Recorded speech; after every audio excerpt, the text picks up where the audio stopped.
We continue with this particular story where we are unpacking the plans that have been put in place to ensure that they address issues of congestion around some of the border posts that are across the country, and with a particular focus on the Beitbridge border post. And we do have our reporter Hidekani Magwedze, who joins us for this particular conversation. We also have Home Affairs Minister Dr. Aaron Motsoaledi, who of course has also been part of this particular conversation. And we also have the Road Freight Association's Gavin Kelly, who is also part of this particular conversation. Minister, we were talking about the issues around the borderline, and I'm not sure if you were able to hear what my colleague Hidekani had to say, because he spent quite a lot of time this year covering a lot of stories around the Beitbridge border post, and he says that it doesn't look like it's sufficient to have an additional 60 immigration officers that are then going to assist the SANDF members who are stationed there, because it does look like there is somewhat of a 200-kilometer stretch that may need to be attended to. Do you think the measures that have been put in place to deal with the congestion at that particular borderline and illegal crossings is enough? Well, Bongi, yes, I heard Hidekani very, very well. I heard him loud and clear. And he's right when he said it's a very big challenge. The areas we have identified where people cross illegally in South Africa is not only between Zimbabwe and South Africa, but it's also between Mozambique and South Africa, and also areas between Lesotho and South Africa. Those are the areas that we have identified. Normally, it's an area of the army, but we are sending immigration officials just to help them, because the immigration officials dealing with immigration know some of the tricks. This is not a foolproof solution. It's just what we are doing in the meantime for the 14 weeks that follows from the 14 days rather, not weeks. You will remember that the Border Management Authority Act has just been passed. In terms of that act, we are going to have to hire what we call border guards, whose job will be permanently to be there at the borders to make sure that people don't cross illegally. That is in the pipeline, is being done. The second thing is that we have just sent out for public comment the policy on what we call one-stop border post, which is going to be done on the busiest border post in the country. It is Beitbridge, it's Lebombo, it's Oshoek, it's Maseru, it's Fixburg, and Kopfontein, where we are going to make sure, we have already discussed with the ministers there, that instead of people being processed twice and waiting for a long time, you get processed only once, and you go past, and all the information is shared by the two countries. Because at the moment, Bongi, when you go through a normal border post, you may wait for 6 hours, and after you have passed over, you go to the other country, they start all over again. Now, one-stop border post is going to make sure that that doesn't happen. Together with the Border Management Authority, we think those will be permanent solutions. But for now, these are temporary solutions for now, stopgap measures in other ways. So I agree with Hidekani that some of them, when people are determined to cross borders, those who are really determined, and like you can see, between Mexico and the US, where there are people who are very much determined, to an extent where even Trump with his wall can't stop them. In that case, I can confess that the plan won't be very much effective. But for those who just want to sneak in time and again, it definitely will be effective.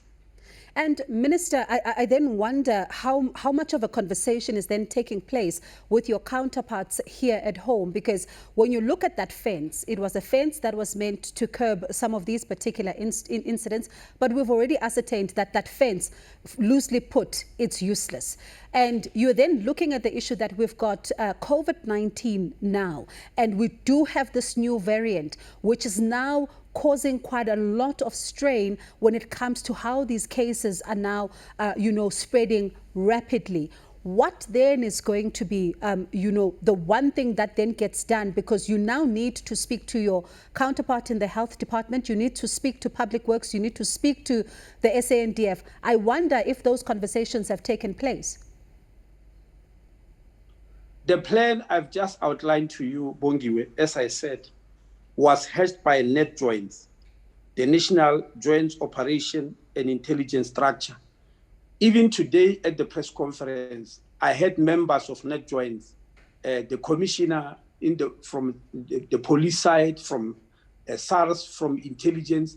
They are all there. So this is their plan. It's a plan that has been hatched by all these government departments together. And the idea of a border management authority is to have one clear authority one clear authority headed by a commissioner and a deputy commissioner who will have a full-time job, just like the commissioner of police or the head of the defense force. There will be a commissioner for the border management. Let us not talk about the fence. You know, it was very unfortunate. It has been spoken of so many times. It was a very unfortunate happening, which we'll hope will never happen again. I certainly do hope that, 28 million rand later, it certainly is not going to happen again. But another issue that I'd like us to canvass here is the issue around, your clarity this morning when you were talking about the fact that you only know of one death, and that is a truck driver. And I'd like to bring in Gavin Kelly into this particular conversation. Gavin, the minister says that only one person has, died at the Beitbridge border post, but we were hearing reports of 4 or 5. What exactly is at play here? What are the numbers?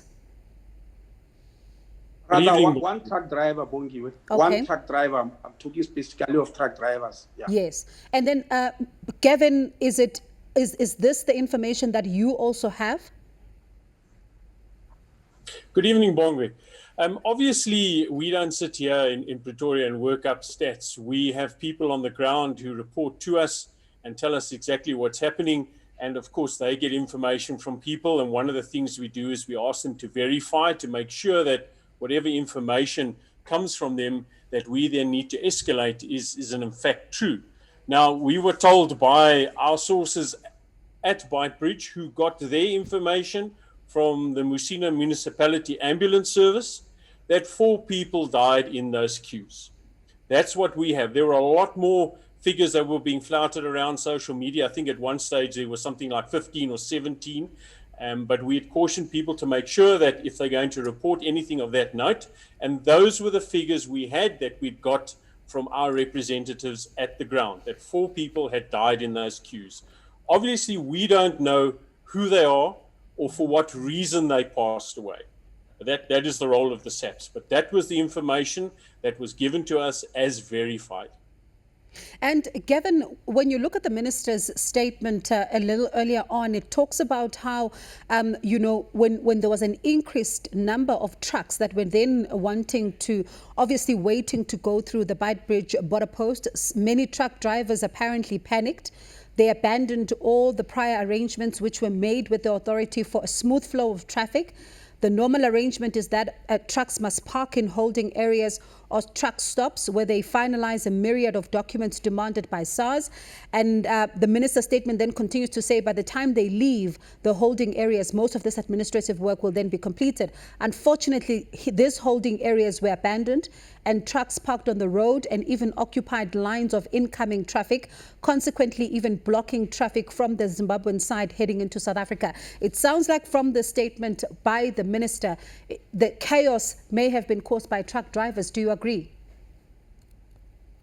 No, I don't agree with that for one basic reason, and that is over the last 10 years, together with SARS Customs, the road freight sector has spent a lot of time analyzing why there is congestion at the various border ports, and Beitbridge is one of them. And Beitbridge becomes a nightmare 2 times in the year. The one is over the festive season, and the other is over the Easter season, when a lot of people mix with freight and then try to go either home north or come home south, or whichever way it may be.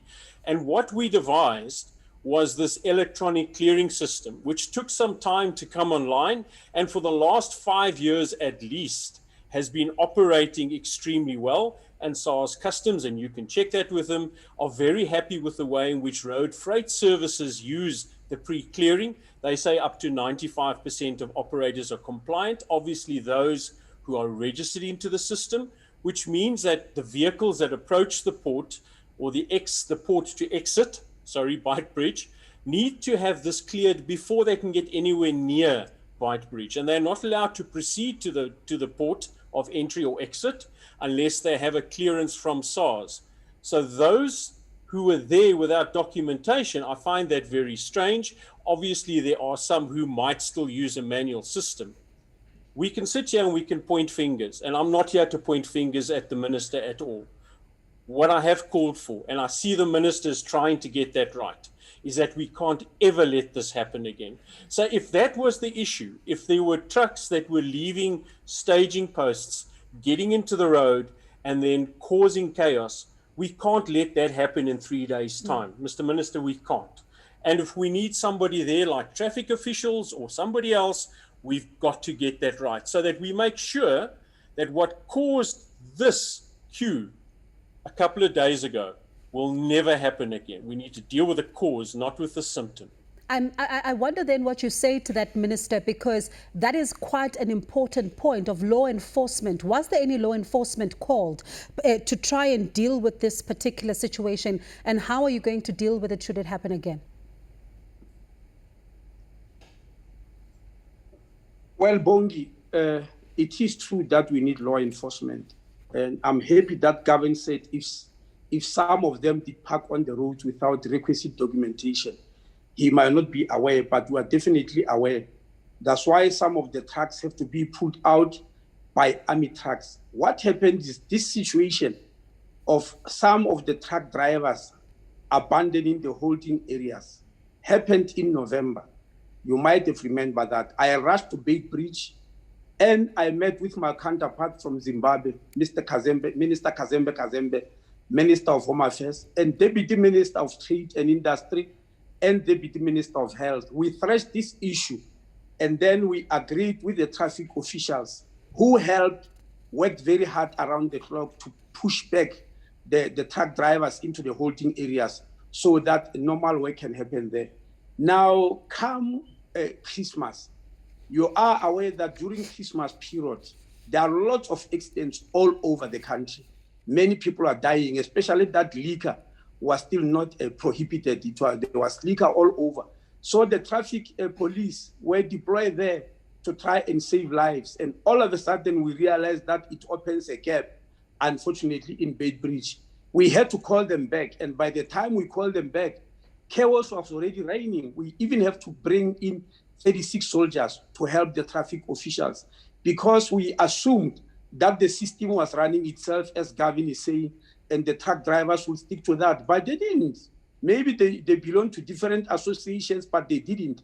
They all booked double lanes there. They blocked the incoming lane because there were no traffic officials, and traffic officials were deployed elsewhere thinking the situation there has been resolved. By the time they came back, chaos was already reigning. So we are hoping, yes, that will never happen again. As to the death, I just want to plead with the media and Gavin himself that when it comes to death, don't just report the story from one source. It's inconceivable. We have got the names of people who passes on at our borders because these are human beings. They are recorded by forensic pathology services, by the province, by the police, and we have got records of those. For the truck drivers, we only have one record. All we were saying was that, Gavin, because you took the story to the media and say 5 truck drivers have passed on, we thought you actually have the names and you'll give them to us because nobody else can prove it to us. There is nobody who's coming out. Even you are people who were on the ground there. My DG was on the ground there for more than 48 hours, and I kept on asking him. The director of Port Health, Mr. Fanil, was there on the ground, and I kept on asking them about these 5 truck drivers who died, and they kept on saying, no, we only have record of 1. So I'm really pleading that when it comes to death, we must become very careful and not just hear anybody on the ground. It has to be confirmed and reconfirmed, and we make sure that it's authentic information. And Minister, then, when it comes to the issue of making sure that everyone who comes in has a valid COVID-19 certificate, there have been reports and even some allegations of people that are buying some of these certificates, particularly at a border post like Beitbridge. Are you investigating that? Well, among the people who are going to send is the anti-corruption unit, but I won't be able to tell you how it's going to work, because then their cover will be blown up. Yes, we are aware of that, and that's why if you listen to the plan, we said Port Health officials is going to help to send in 259 Port Health officials, 278 community service personnel, 73 military health service personnel. All of them are capable of checking whether a COVID certificate is authentic or not. And they are really going to do their best to make sure that only authentic certificates are accepted. We are happy with what, for instance, a country like Lesotho did. Their Minister of Health wrote to the Minister of Health of South Africa and said, if you want authentic COVID-19 certificate, bring in your health workers, your laboratory workers into Lesotho. Let them perform the test there, and then you'll be sure that it's authentic. And I think the minister is going to respond to that positively. But other people who really are threatening us, that they are going to bring a fraudulent certificate, we are definitely not going to accept that. We know you can't stop people practicing fraud. There are lots of them, but we'll try our best to catch them. And once we do so, it won't be a very nice thing. Gavin, when you look at this particular plan, I'm quite interested to find out as we wrap up. We're going for a quick ad break, but I want you to just think about what you've heard from the minister, and if indeed for you it sounds like things might get better come, the season that we are expecting to be at our busiest yet again.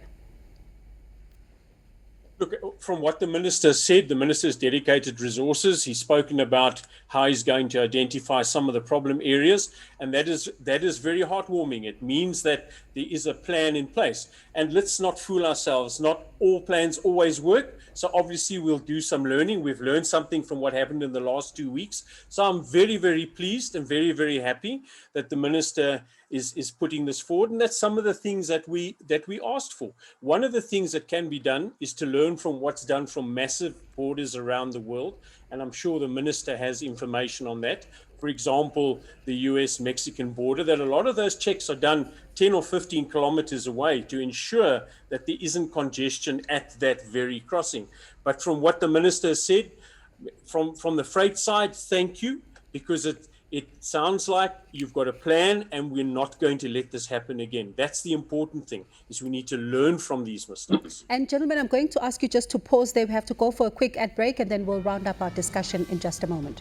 Let's continue our conversation tonight as we are unpacking the plans to really decongest some of the congestion that we then saw around in the lead up to Christmas, particularly at Beitbridge border post, and some of the plans that the minister was really outlining to ensure that a situation like this never happens again. And just to remind you, we've got Minister of Home Affairs, Dr. Aaron Motsoaledi. We've got the Road Freight Association's Chief Executive Officer, Gavin Kelly, and also our reporter, Yitekani Makwete. Yitekani, as someone that has really been watching closely what is currently happening there at the Beitbridge border post, when one looks at, the people, some of the people that you've engaged with, some of the people that are making their way into South Africa, either to buy goods, either to, procure some stuff in order for them to be able to take back home to then sell this stuff. But one of the concerns there, it does look like it's a COVID-19 hotspot waiting to happen. It definitely is. It does seem as though because there is no sufficient deterrence or securing of those borders, people obviously are able to cross with some sense of ease. It is, of course, barring the fact that the Limpopo River is flowing right now and there's a danger of people drowning. But the fact that there aren't the checks that have been put in place in the official border posts along these borders. I mean, it's really not the Limpopo-Zimbabwe border alone. The Libombo border that is the border to South Africa and Mozambique is another one that we've been to, even with SANDF. In fact, SANDF saying that that's the other border that's a challenge for them You have people there that are crossing quite regularly at the end of the month, coming into South Africa, for example, to get their SASSA grants, believe it or not, and going back into either Lesotho or Mozambique because of the lack in terms of border security there. So if people are able to cross for either SASSA grants into South Africa for groceries with that type of ease, you can imagine with a virus that is easily contagious and infectious to other people, how how dangerous of a risk it is. We of course, because of the second variant of COVID-19, stand a lot more chance of contracting this virus. And if it's that easy and more dangerous in terms of how it infects people, that lack of security and ensuring that people are deterred from crossing the border without having been checked for these viruses, then you can just imagine how much of a tipping point we are at for a hotspot there in Musina. And Minister, when you then listen to what Yitekani has to say, certainly it does look like there might call for there might be a call here for you to engage a lot more with some of your counterparts to ensure that they don't find themselves in this particular position. Because if you've got this new variant that has now been discovered, people crossing in a lackluster kind of a manner, it does pose some kind of risk for the countries that are neighboring as well as our own country. Indeed, Bongi. But I think the biggest risk is with the neighboring countries. Remember, even with the first wave of COVID-19, the country that is affected mostly is South Africa. Even with the second wave is still South Africa. That's why one of the problems that we experienced at Beitbridge was because Botswana clamped down very heavily, especially for truck drivers from South Africa, because they didn't want to take chances. They had to protect their own citizens, and indeed, it was their right to do so. So whenever you come from South Africa and you are a truck driver, they insist on testing you there at the border, and you wait for the results for up to three days waiting there. And that's why many truck drivers left Groblersdorp border post and went on to Musina. Usually at this time of the year, when Musina is really chock-a-block. I mean, Beitbridge in Musina, when it's chock-a-block, we used to use Groblersdorp as an outflow. But this year it was the other way around. Truckers were leaving from Groblersdorp going to Musina, because in Botswana, they have made sure that nobody easily comes in. So if other neighboring countries could be as vigilant as that also, and I'm not saying they must block everything because trade must still flow, but they ought to be vigilant. It should be a one-way ticket. The plan I'm putting is to make sure that people don't cross into South Africa illegally. If other countries could do that, if there is anything called South Africans crossing into neighboring countries illegally, which unfortunately we have never heard about, if there is anything like that, then they need to be very vigilant to make sure that this virus doesn't spread all over Southern Africa. And now, there is something... Continue, Minister, you can continue. Okay. Yes, there is something that Gavin has said about automated systems. I'm not sure whether he's aware that SARS in South Africa has got these automated systems, but on the Zimbabwean side, they are still largely manual. So the result is that no matter how fast you work on the South African side, you can't send more trucks than the Zimbabwean side can handle, because their system are still mostly manual. What I was told is that they can only handle 20 trucks per hour, or at most 30 when they are at peak performance. So it's one of the things that we are going to try and solve with the one-stop border post, to make sure that there is equipment. So even if Gavin is saying their side, the Road Freight Association will come with electronic systems, the electronic systems will match the SARS system in South Africa. But the Zimbabwean side are still manual. So that's one of the problems that we still are faced with, and it's a very big one. I just wanted them to know about that. And Gavin, that really is a big problem, and certainly should be a big headache, for your members, particularly when you look at the fact that some of them are carrying goods that may go off while they're in the queue. Yes, Bongi. We don't have a system of our own, Mr. Minister. It's the SARS system. We just interface with that system, and our members obviously would interface their data into that system. We haven't created something new. We've together with SARS Customs worked on the system to have one system. And yes, we are aware that unfortunately Zimbabwe, Zimra, doesn't have a system like that. And we've tried over the years to assist them, but as you will know better than I do, it isn't always that easy, especially when one country seems to be pushing what it has onto another country. But so be it. We are aware of that.